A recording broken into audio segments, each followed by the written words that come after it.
Hello दोस्तों, विवेल देदने इस channel पे आप सभी का स्वागत है। आज के इस वीडियो में हम प्राज इंडस्ट्रीज़ के रिजल्ट्स देख रहे हैं।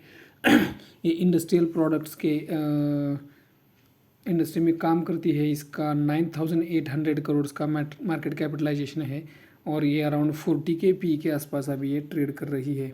तो चलिए देखते हैं प्राज इंडस्ट्रीज़ के रिजल्ट्स। अगर हम रिवेन्यू फ्रॉम ऑपरेशंस की बात करते हैं तो पहले ये जान लो, ये सभी फिगर जो है वो मिलियन रुपीज़ में है, तो हम उसको करोड़्स में कन्वर्ट करेंगे। तो अगर हम रेवेन्यू फ्रॉम ऑपरेशंस की बात करते हैं तो 882 करोड़ का रेवेन्यू रहा है दिस क्वार्टर में, जो पिछले क्वार्टर में 736 करोड़ था और पिछले साल के सेम क्वार्टर में 880 करोड़ था।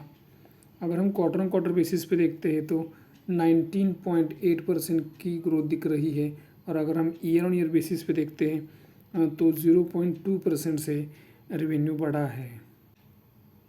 अगर हम एक्सपेंसेस देखते हैं तो 808 करोड़ के एक्सपेंसेस रहे हैं दिस क्वार्टर में, जो पिछले क्वार्टर में 671 करोड़ थे और पिछले साल के सेम क्वार्टर में 821 करोड़ थे।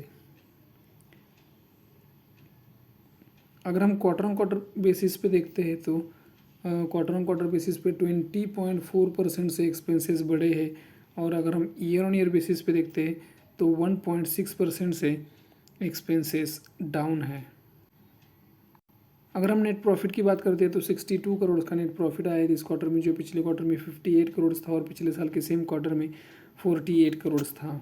अगर हम क्वार्टर ऑन क्वार्टर बेसिस पे देखते हैं तो 6.9% से नेट प्रॉफिट बढ़ा है और अगर हम ईयर ऑन ईयर बेसिस पे देखते हैं तो अच्छा खासा 29% की जंप हमको नेट प्रॉफिट में दिखाई दे रही है।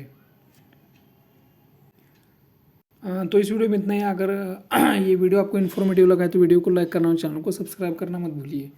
जय हिंद।